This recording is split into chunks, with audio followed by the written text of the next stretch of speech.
Hello and welcome to another session of Q&A with myself, Aziz Gool, and the Accelerate with Aziz Community, the premium community for entrepreneurs and business owners that want to grow, scale, and transform themselves from business owner to investor.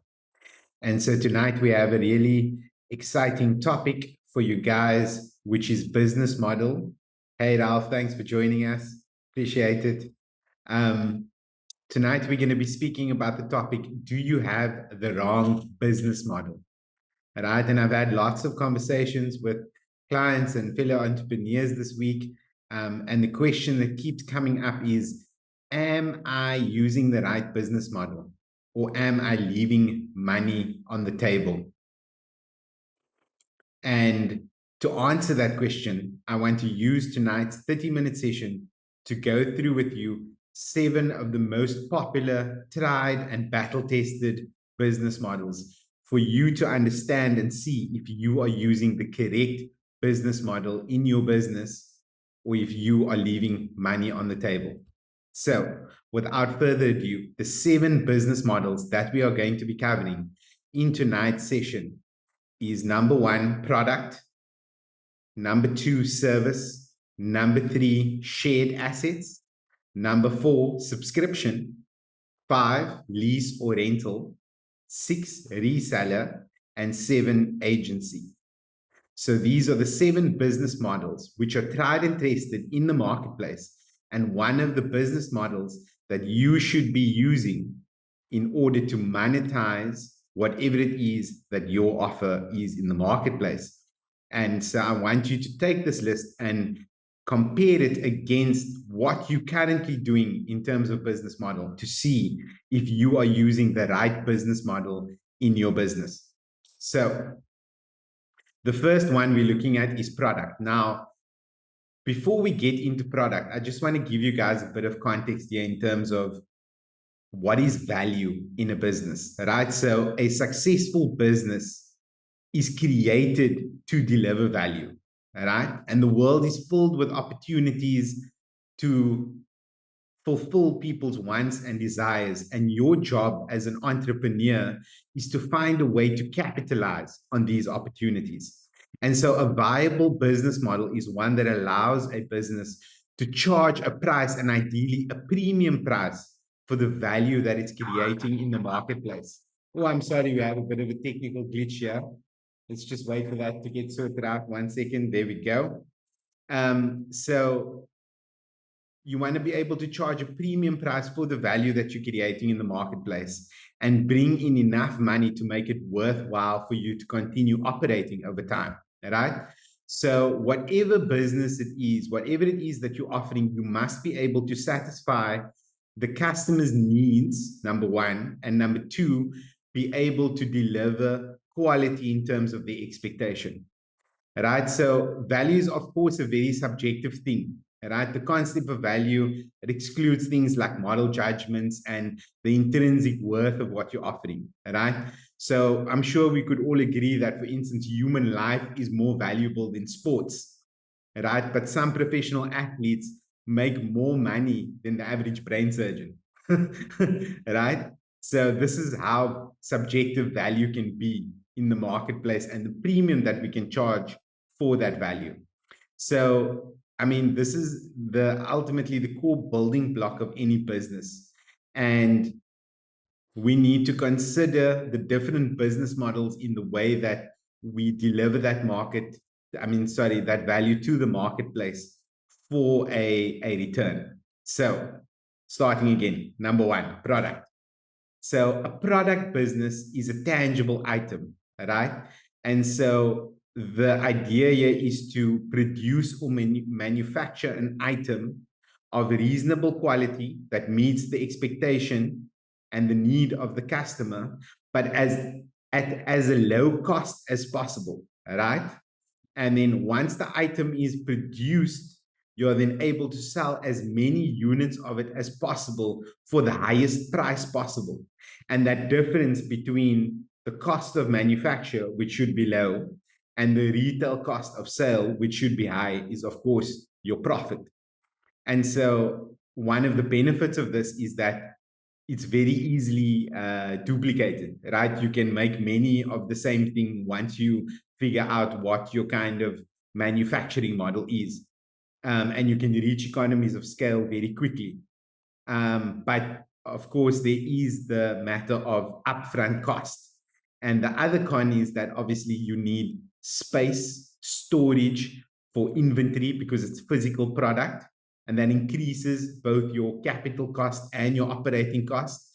And of course, there's also damage and expiration and sometimes shrinkage, right? If some of the product, for instance, gets stolen, which is obviously different to a service, which is number 2 on our list of business models, right? So the second type of business model that you get is a service business model. So ultimately, we all have skills. And so some people choose to, instead of selling a product, sell those skills or trade their specialized time for money, right?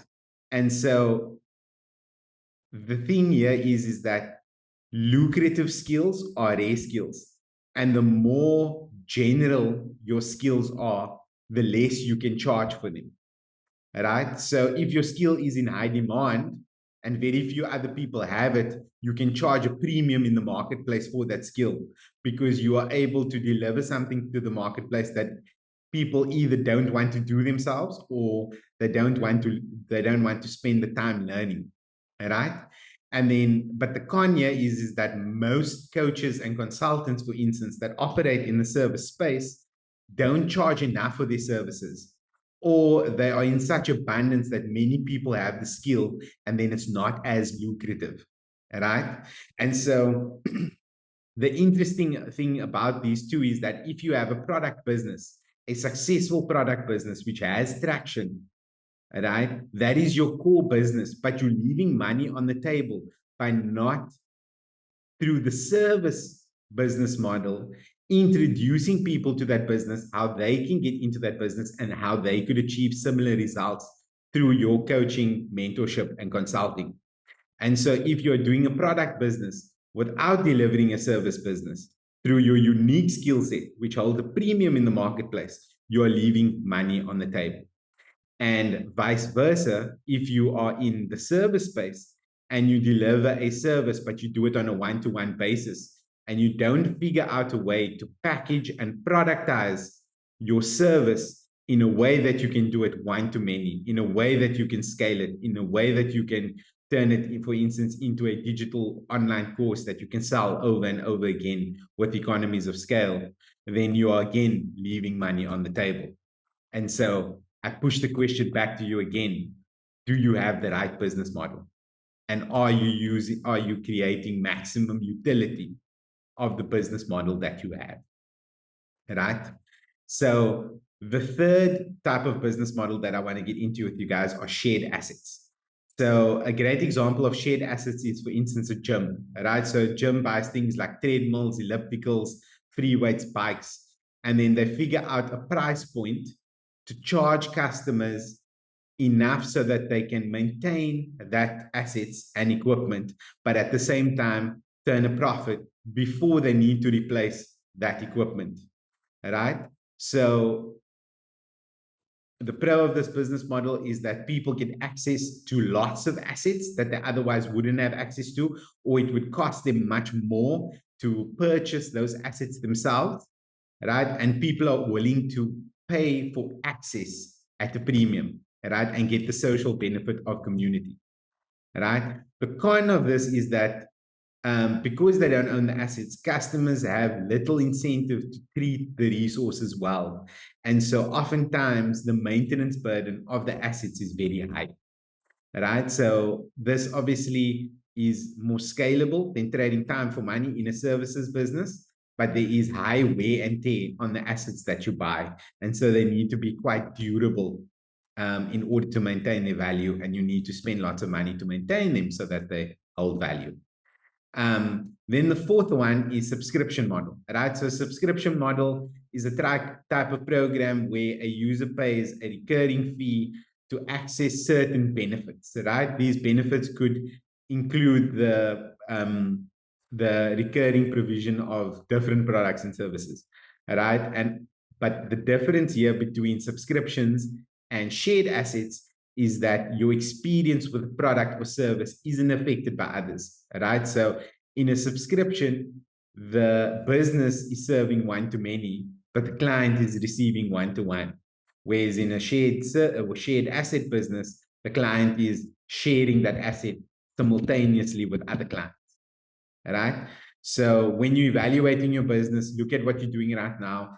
How can you incorporate different business models into your business? If you're doing service, can you do product? If you're doing product, can you do service? Is there an opportunity for you to get into shared assets? Should you be changing your service from a once-off to a subscription model where you earn a monthly retainer, right? And thus have more predictable revenue, because once you get to predictable revenue, you are able to scale, right? So on the subscription model, the pros is obviously that you create predictable revenue, like I just said, and this makes financial projections and forecasting easier because you can measure your growth. And if you have a loyal customer base, your profit margins increase because you increase the lifetime value of each customer. But the con is that your business operations, the fulfillment aspect of what you do needs to be very strong, right? If you fail to deliver consistent value over time, you will see a big churn rate in terms of customers dropping off, right? So you need to make sure that your fulfillment, your customer services, your quality is on point all of the time, because every single client thinks to themselves every month when they pay that bill, what have you done for me lately, right? And so, for instance, Alex Armosi talks about, if you've delivered value to a client this month, you're good for 2 months, right? And then you need to find a new way to delight that customer so that you can be good for another 2 months. So the fifth model is leasing or rental. And so this is, I suppose, the easiest example here is real estate. You buy a house, you buy an apartment, and then you lease it out. So, for instance, a shared asset gets leased out to many people all at once. A lease or rental asset gets leased out to one person at a time, but generally for longer periods of time and for higher values, right? And so the great thing about this is that you don't need to be a rocket scientist. You don't need to have any particular specialization in terms of a service or skills. You just need to pick a great asset that is very durable and will continue going up in value, or that you will be able to collect the premium in rental or lease payments, which will make up for the fact that the asset is going down in value over time. And so the biggest pitfall here to watch out for is protecting your assets from damage, right? And a great way to do this is, of course, insurance, and again, with shared assets, ongoing maintenance. And now the seventh and final one that I want to discuss with you guys today is reselling. And this is essentially buying an existing product. So as opposed to a product business where you manufacture the product yourself, a reselling business is you buy products from other people, right? And you typically do this in a wholesale fashion. So you're buying in bulk and thus getting keen pricing or getting the product at lower cost as possible. And then you're reselling it on a retail basis. So you're buying many and you're selling one at a time. And then when you sell it, you make a premium, and that premium is called the markup. Right? And so lots of retail businesses operate this way.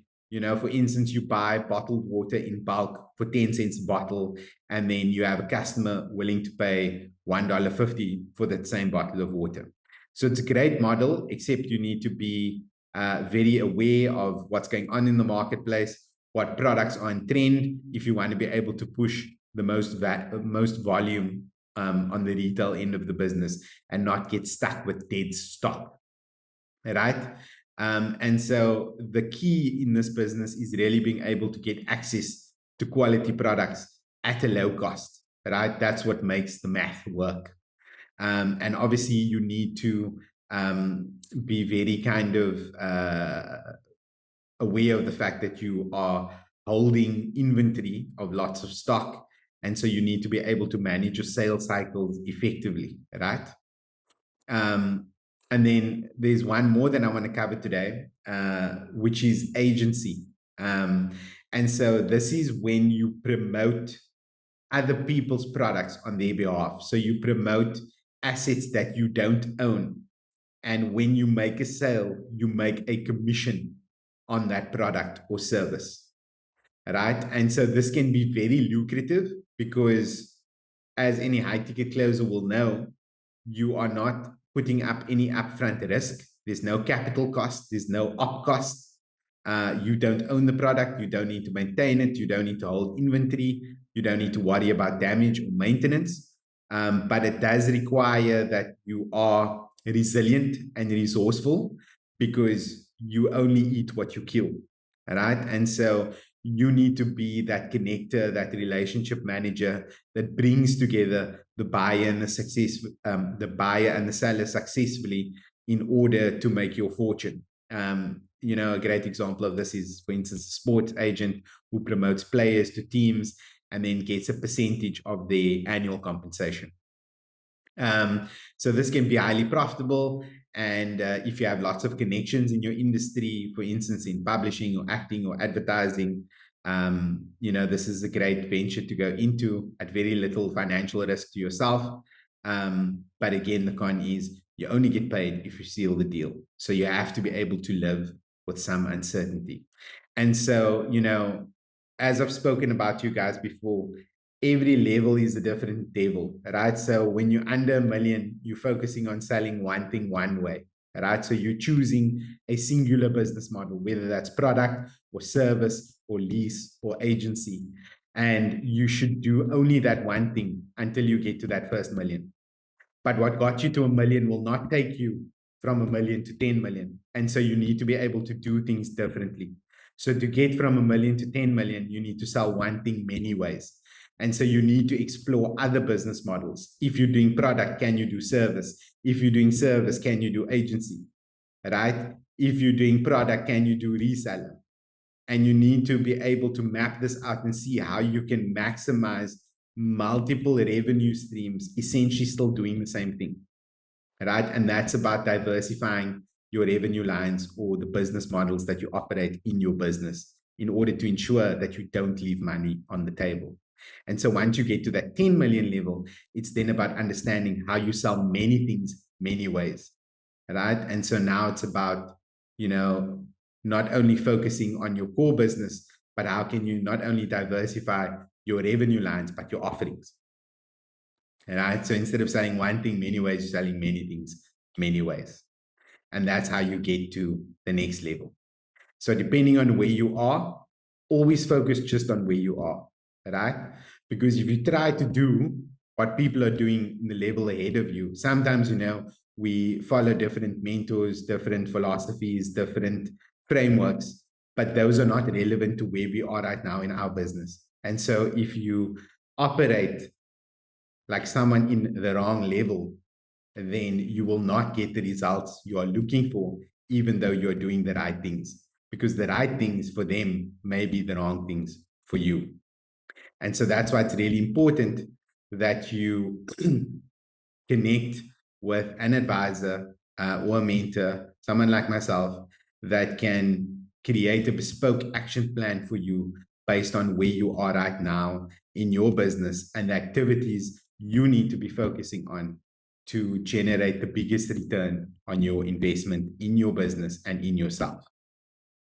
So I hope that was helpful for you guys. If you have any questions, please reach out. You can do so in the chat. For those of you that are already in the community, please post your takeaways and your money's worth moments. I look forward to hearing from you. And for those of you that have not yet joined Accelerate with Aziz, our premium private community and school, please do so. It is the fastest way to get the results that you're looking for, where you can get access to community, content, and coaching, advisory, and mentorship to get you the results that you're looking for even faster. Hey, Siraj, thank you for joining us. Nice to see you here as well. And I see Yasin's joined us as well from the community. So yeah, I mean, that's what I really wanted to cover today. That's been the focus for this week is business model. Are you leaving money on the table? These are 7 business models that we've looked at today that you should be utilizing in your business. And if you haven't really given much thought to what you're doing, or rather what you should be doing, then I advise you to take some thinking time and really evaluate if your business model is best for your goals and the results that you are looking for, and how you can be leveraging other business models to augment what you're doing to fasten your learning curve and to get you the results that you are looking for. Cool. So that's us. Thank you again for joining us for another session. We'll be here again next week. And as always, you can catch the recordings on YouTube if you did miss the session. But if you do want the full experience, again, I recommend you join us inside the Accelerate with Aziz community. Ralph, appreciate the comments and compliments. And I look forward to connecting with you soon as well. Okay, thanks again, guys. Have a good one. I'm Aziz Gool. See you next time.